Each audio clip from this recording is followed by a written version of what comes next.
Okay, so today we're going to do section 5.2, which is about writing equations from a table. In the last section, we learned about writing equations from situations and graphs, and this is going to be fairly similar to that. Example 1 shows a table with temperatures of a fish tank, and we are asked to graph the data and then find the slope and y-intercept from the graph, and then write an equation for the graph in slope-intercept form. So I'm going to start by looking at these values in my table and plotting them on my graph, keeping in mind that the top row in a table, or the first values that are listed, are my x values, and the bottom row is my y values. So after 0 hours, the temperature in the fish tank is 82 degrees.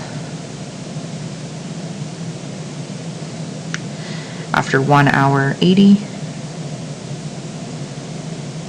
After 2 hours, 78. And so on.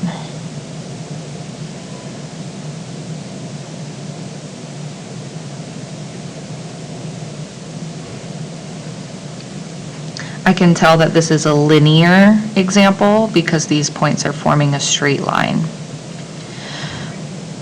Now that I've plotted the points on the graph, I'm going to find the slope and the y-intercept of the line.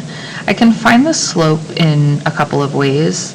One way is by looking at the change in the y values in my table and comparing that to the change in the x values in the table. So I can tell that the y values are decreasing by 2, so -2, as the x values increase by 1, +1. And when I write slope, I know that I need to write change in y over change in x. So this would say -2 over 1. I can also tell that in my graph that I made, because as I go down 2 on the y-axis, I go right 1 on my y-axis. I go over 1 hour. Even though it's 2 boxes represents 1 hour. Next, I need to find the y-intercept.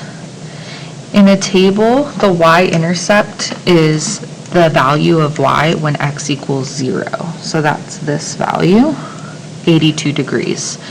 It's our starting amount.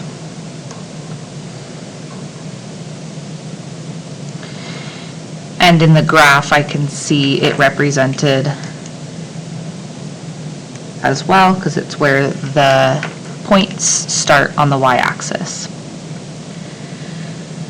To simplify these a little further, I can write the slope as -2, and I can write the y-intercept as the point 0, 82.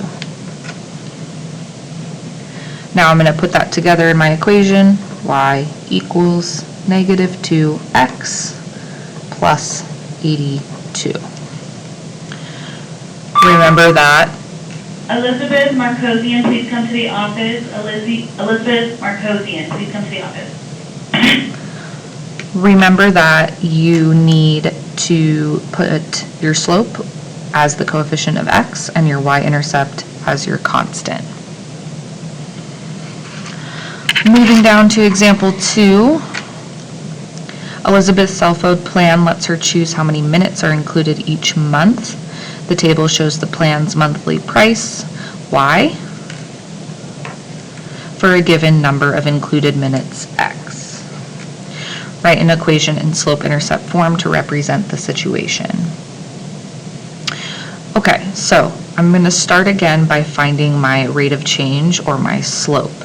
This time I'm not making a graph out of the points, so I have to figure out my change in y values divided by change in x values. I can tell that the y values are going up by 6, and the y value, or the x values, are going up by 100.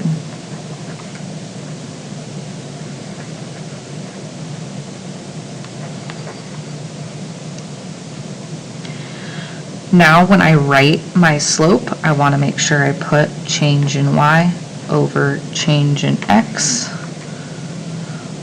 which is going to be 6 over 100,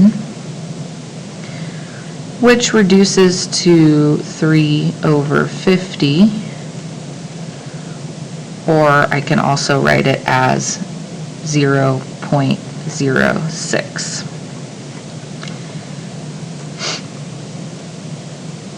This tells me that my rate of change is 6 cents per minute. Next, I need the y-intercept. Up here in example 1, we saw that the y-intercept was the value of y when x is 0. But down here, I'm not given 0 as an x value in my table. So it's not as easy to tell what the y-intercept or the starting amount is. To do this, what you're going to want to do is skip count backwards in your table so that you can know the value of y when x is 0. So if I take away 100, 100 minus 100 gets me to 0 for my x value.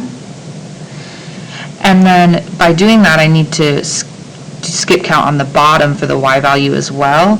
And since the y values are going up by 6, I'm going to take away 6. Taking away 6 from this number 14 leaves me with 8. So doing this lets me see that the y-intercept, the value of y when x is 0, would be 8.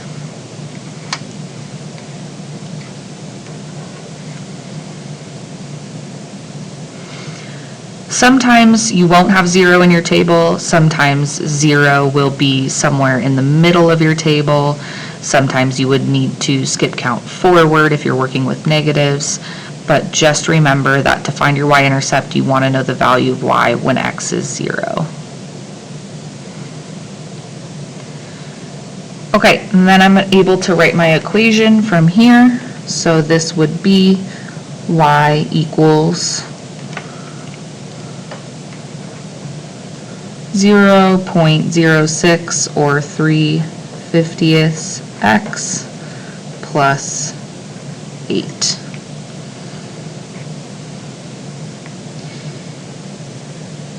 Eight must represent some starting amount for the cost of this cell phone plan. Another quick side note, if you need to find the y-intercept and it's not super easy to skip count backwards, you can also pick a point from your table. Any of these points will work. I'll just pick the first one, 100, 14.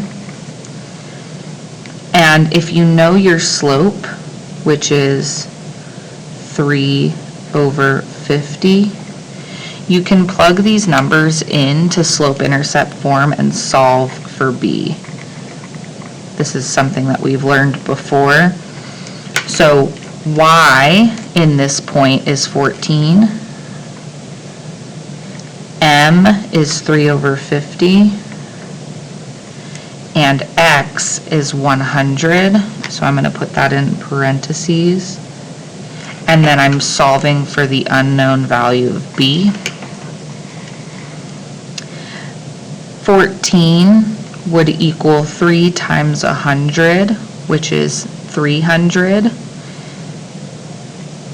over 50 times 1, which would be 50, plus b. And if I simplify this, this is 6, right? Because I can see that 30 divided by 5 would be 6.